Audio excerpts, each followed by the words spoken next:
Assalamualaikum warahmatullahi wabarakatuh. Bagaimana kabar teman-teman semuanya? Semoga sehat selalu dimanapun kalian berada. Tahun ini kita masih menghadapi pandemi, karena itu terpaksa perkuliahan semester ini dilaksanakan secara online.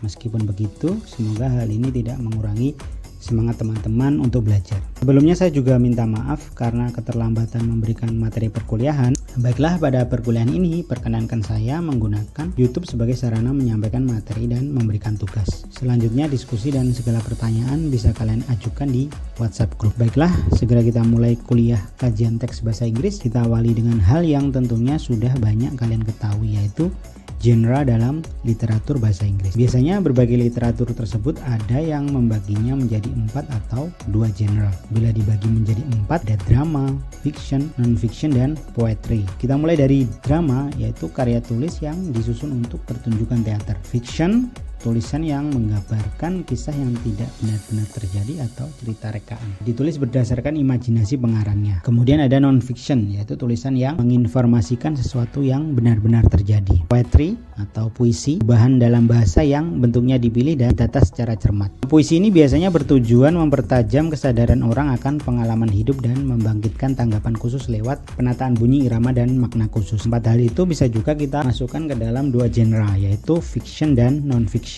Karena keterbatasan pertemuan dalam perkuliahan, sepanjang pertemuan kita nanti fokus kita hanya membahas teks non-fiction, khususnya pada teks akademik seperti esai, report, tesis, dan lain-lain. Selain itu, saat kita membaca karya tulis, jika didasarkan tujuannya, kita juga bisa mengkategorikan berbagai literatur tersebut ke dalam 4 bentuk, yaitu naratif, deskriptif, ekspositori, dan argumentatif. Naratif adalah bentuk tulisan yang menggambarkan suatu tokoh dalam situasi tertentu. Dalam penulisan karya ini, seorang penulis berkisah layaknya membagi pengalamannya dengan pembaca. Kemudian ada tulisan deskriptif, yaitu suatu bentuk tulisan yang mendeskripsikan tempat, seseorang, peristiwa menggunakan penginderaan, sehingga pembaca seolah-olah merasakannya, seperti bau, suara, dan rasa. Kemudian ada tulisan ekspositori, yaitu suatu bentuk penulisan yang memberi informasi, menjelaskan, dan mendeskripsikan suatu konsep kepada pembaca. Selanjutnya tulisan argumentatif, seperti namanya, bertujuan untuk mempengaruhi pembaca. Karenanya dalam tulisan semacam ini bisa ditemukan opini, bukti, dan rekomendasi. Setelah membahas berbagai hal tentang genre literatur, selanjutnya hal terpenting adalah bagaimana kita membaca berbagai literatur tersebut. Sebagai seorang mahasiswa, tentunya membaca menjadi hal biasa bagi teman-teman, kebiasaan yang tidak bisa dilepaskan dari kehidupan sehari-hari.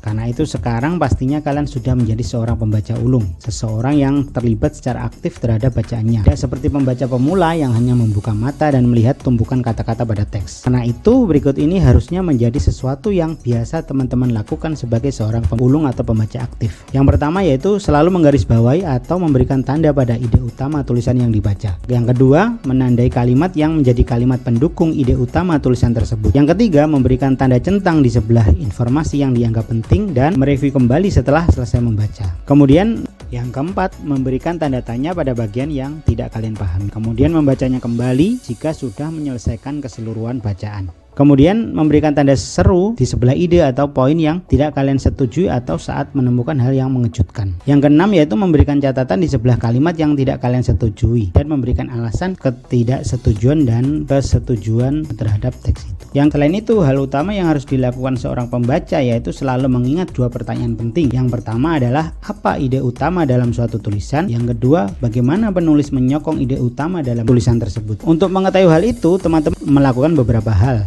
Biasanya ide utama itu diperkenalkan di awal paragraf. Jadi bacalah beberapa kalimat atau paragraf pertama dengan perhatian khusus. Jika kalian menemukan ide utama dalam satu kalimat atau beberapa kalimat, beri tanda kalimat tersebut. Selanjutnya yaitu kalimat pendukung, berbentuk kalimat yang menunjukkan detail, menjelaskan, membuktikan, dan menyokong ide utama tulisan. Selain itu, saat membaca, selalu tanyakan pada diri teman-teman bagaimana penulis membuat Anda percaya dan setuju dengan ide yang ditulisnya. Bagaimana penulis meyakinkan pembaca. Bisa saja penulis itu menggunakan data statistik, fakta, definisi, hasil ilmiah, atau pengamatan pribadi. Saya rasa itu dulu penjelasan dari saya. Tentu saja hal terpenting adalah pemahaman teman-teman. Nah, itu berikut tugas yang harus teman-teman kerjakan. Pertama, carilah artikel berbahasa Inggris atau Indonesia dengan tema apa saja. Yang kedua, kemudian beri tanda atau garis bawahi ide utama pada artikel tersebut. Yang ketiga, beri juga tanda pada kalimat yang menyokong ide utama artikel tersebut. Yang keempat, jelaskan ide utama artikel tersebut menggunakan kalimat teman-teman sendiri. Setelah menemukan ide utama pada artikel tersebut. Apakah Anda setuju? Lalu berikan pernyataan bila teman-teman setuju dan berikan pernyataan jika teman-teman tidak setuju. Tentu saja ini menggunakan kalimat teman-teman sendiri, pernyataan yang menyatakan kesetujuan atau ketidaksetujuan. Sekian dan terima kasih.